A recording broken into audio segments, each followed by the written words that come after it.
Hello you know கஷ்டப்பட்டு காசு எடுத்து வச்சு PS5 வாங்கியாச்சு. பட் PS5 வாங்கின பிறகுதான் நமக்கு செலவே ஆரம்பிக்குது தெரியுமா?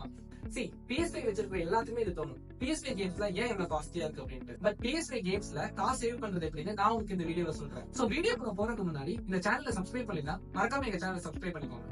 PS5 கேம்ஸ்ல ரொம்பவே காஸ்ட்லி தான். அதுவும் AAA கேம்ஸ்லாவே கண்டிப்பா காஸ்ட்லியா தான் இருக்கும். ஒவ்வொரு PlayStation 5 கேம்ஸ்மே 4000, 5000, 3000 இந்த ரேஞ்ச்ல தான் இருக்கும். பட் நம்ம ஸ்மார்ட்டா ஒரு டிசிஷன்ஸ் எடுத்தா PS5 கேம்ஸ்ல நம்ம நிறையவே சேவ் பண்ணலாம். First point, PlayStation Plus subscription. PlayStation 5 வாங்கினாலே நீங்க கண்டிப்பா PlayStation Plus subscription போடணும்னு நான் சொல்லுவேன். PlayStation Plus subscription மூலமா நீங்க நிறைய காஸ்ட் சேவிங்ஸ் பண்ணலாம். PlayStation Plusல 3 டைப் ஆஃப் ஆப்ஷன்ஸ் இருக்கு. இதை நீங்க சூஸ் பண்றப்போ ஸ்மார்ட்டா சூஸ் பண்றது நல்லது. சோ இந்த 3 ஆப்ஷன்ஸ் என்னன்னு நான் சொல்றேன். அதுல எப்படி சூஸ் பண்ணலாம்னு நான் சொல்றேன். PlayStation Plusல 3 types of subscriptions options என்னன்னா Essential, Extra, Deluxe. So Essential வந்து பாத்தீங்கன்னா 3000 ல இருந்து 4000 ரேஞ்சுக்குள்ள வரும். Extra வந்து ஒரு 7000 ரேஞ்சுக்குள்ள வரும். Deluxe வந்து 8000 ரேஞ்சுக்குள்ள வரும். சோ இதுல வந்து பாத்தீங்கன்னா Essential தான் நிறைய பேர் சூஸ் பண்ண ப்ரிஃபர் பண்ணுவாங்க. பட் Essential போறதுக்கு பதிலா நம்ம எக்ஸ்ட்ரா சூஸ் பண்றது பெட்டர் அப்படின்னு சொல்லுவேன்.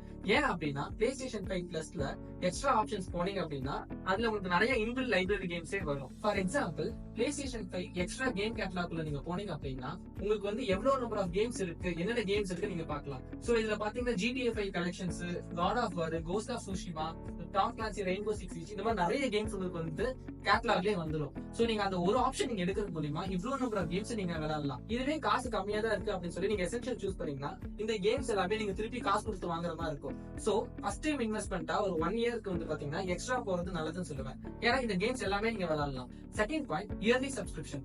நீங்க PlayStation 5 எக்ஸ்ட்ரா வந்து பாத்தீங்கன்னா 1 month package, 3 months package, 12 months package இருக்கும். சோ 1 month பேக்கேஜ் பாத்தீங்கன்னா கிட்டத்தட்ட 750 rupees per month வருது.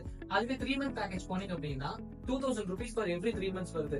இதுவே 1 year பேக்கேஜ் நீங்க போனீங்க அப்படின்னா 6700 rupees பேக்கேஜ் வரும். சோ நீங்க இயர்லி சப்ஸ்கிரிப்ஷன் எடுக்கிறப்போ per monthக்கு 560 rupees தான் உங்களுக்கு வரும். அதுவே நீங்க மந்த்லி சப்ஸ்கிரிப்ஷன் போறீங்க இல்ல 3 months ஒன் சப்ஸ்கிரிப்ஷன் போறீங்க அப்படின்னா உங்களுக்கு லாஸ் தான்.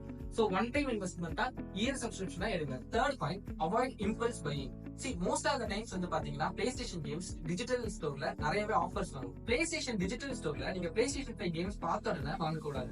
PlayStation 5 கேம்ஸ் ஏதாவது உங்களுக்கு வாங்குறதுக்கு இன்ட்ரெஸ்டிங்கா இருந்துச்சுன்னா அந்த விஷ் லிஸ்ட்ல போட்டுட்டு ஒரு 1 to 2 months வந்து நீங்க பிரைஸ் ட்ராக் பண்ணணும். So most of the time உங்களுக்கு கேம் இமிடியேட்டா விளையாடுற சிச்சுவேஷன் வராது. PlayStation டிஜிட்டல் ஸ்டோர்ல நிறையவே ஆஃபர்ஸ் வரும். ஃபார் எக்ஸாம்பிள் சம்மர் சேல் வரும், ரிபப்ளிக் டே சேல் வரும், இண்டிபெண்டன்ஸ் டே சேல் வரும். சோ இந்த மாதிரி நிறைய சேல்ஸ் வரும். அந்த டைம்ல 4999 இருக்கிற கேம் வந்து பாத்தீங்கன்னா உங்களுக்கு 3999 இல்ல 2999 வந்து பாத்தீங்கன்னா கிடைக்கும். சோ இந்த மாதிரி நீங்க பிரைஸ் ட்ராக் பண்ணி கரெக்டா ஃபெஸ்டிவல் சீசன் இல்ல ஆஃபர் சீசன்ல நீங்க டிஜிட்டல் ஸ்டோர்ல கேம் வாங்கலாம். சோ உங்களுக்கு பாத்திரம்னு ஒரு கேம் வாங்குறது போல நீங்க விஷ் லிஸ்ட்ல போட்டு வச்சுட்டு அந்த கேம் பிரைஸை ட்ராக் பண்ணி நீங்க அதுக்கப்புறம் வாங்கலாம். சோ இது மூலியமா நீங்க கன்சிடரபிள் காஸ்ட் சேவ் பண்ண முடியும். 4, never pre order.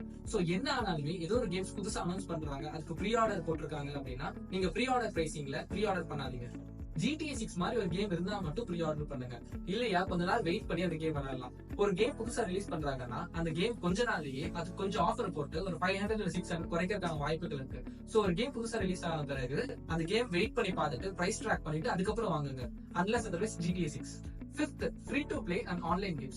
PlayStation 5ல Fortnite மாதிரி நிறைய ஆன்லைன் கேம்ஸ் இருக்கு. சோ இந்த மாதிரி ஆன்லைன் கேம்ஸ்லாம் வந்து பாத்தீங்கன்னா என்கேஜிங்காவும் இருக்கும். உங்களோட ஃப்ரெண்ட்ஸோட விளையாடலாம் இல்ல ஆன்லைன்ல விளையாடலாம். நீங்க PlayStation சப்ஸ்கிரிப்ஷன் வச்சிருந்தாலே இந்த மாதிரி கேம்ஸ் தான் வந்து பாத்தீங்கன்னா மோஸ்ட்லி ஆன்லைன்லயே விளையாட முடியும். அதே மாதிரி நீங்க வாங்குற AAA கேம்ஸ்லாம் சப்ஸ்கிரிப்ஷன் இருக்கிறப்போ நீங்க ஆன்லைன்லயே விளையாடலாம். ஒரு கேமோட ஸ்டோரி மோட் வந்து 20 to 30 hours இருக்கலாம். சோ அந்த ஸ்டோரி மோட விளையாண்டு முடிச்ச பிறகு நீங்க ஆன்லைன்ல அந்த கேம்ஸ் விளையாடலாம். சோ அந்த ஆன்லைன் கேம்ஸ் புது சேலஞ்சஸ், புது ஃபீச்சர்ஸோட அன்லாக் ஆயிட்டே இருக்கும். சோ நீங்க அதை என்ஜாய் பண்ணலாம். 6th point, game series, second hand games and renting game series. So நீங்க PlayStation வாங்குறதுவே கரெக்டா ஸ்மார்ட்டா PlayStation 5 Disc Edition வாங்குனீங்கன்னா கேம் சீரிஸ் மூலமா நீங்க கன்சிடரபிள் பிரைஸ் சேவ் பண்ணலாம். Most of the times online retail ஸ்டோர்ஸ்ல கேம் சீரிஸ் வந்து பாத்தீங்கன்னா டிஜிட்டல் எடிஷனோட கம்மியாவே இருக்கும். அண்ட் நிறைய ரீட்டைல் ஸ்டோர்ஸ்ல நீங்க கேம் சீரிஸ் செகண்ட் ஹேண்டா வாங்கி விளையாண்டு திரும்பியும் அந்த கடையிலேயே வித்துடலாம். சோ இது மூலமா நீங்க கேம் விளையாண்டு முடிச்ச பிறகு அந்த ஸ்டோரியோட என்ஜாய் பண்ண பிறகு கேம் சீரிஸை திருப்பி கொடுத்து நீங்க காசை சேவ் பண்ணலாம். அது மட்டும் இல்லாம நிறைய ரீட்டைல் ஸ்டோர்ஸ்ல கேம் சீரிஸை பர் டே பேசிஸ்ல ரெண்டும் பண்ணுவாங்க. சோ இது மூலமாவும் நீங்க கன்சிடரபிள் பிரைஸ் சேவ் பண்ணலாம். அது மட்டும் இல்லாம உங்க ஃப்ரெண்ட்ஸ் யாராவது PS5 கேம் சீரிஸ் வச்சிருக்காங்கன்னா அவங்க கிட்ட நீங்க ஃப்ரீயா வாங்கி கூட விளையாண்டுக்கலாம். இல்ல நீங்களும் அவங்களும் சேர்ந்து ஷேர் பண்ணி கூட கேம் சீரிஸ் வாங்கி யூஸ் பண்ணலாம். நீங்க என்னெல்லாம் ஃபேக்டர்ஸ் கன்சிடர் பண்ணிட்டு PS5 கேம்ஸ் வாங்குறீங்க, நான் என்ன பாயிண்ட்ஸ் மிஸ் பண்ணிருந்தா நீங்க கமெண்ட்ல சொல்லுங்க. இந்த வீடியோ உங்களுக்கு யூஸ்ஃபுல்லா இருந்துச்சுன்னா மறக்காம இந்த வீடியோவை லைக் பண்ணுங்க, ஷேர் பண்ணுங்க, சப்ஸ்கிரைப் பண்ணுங்க.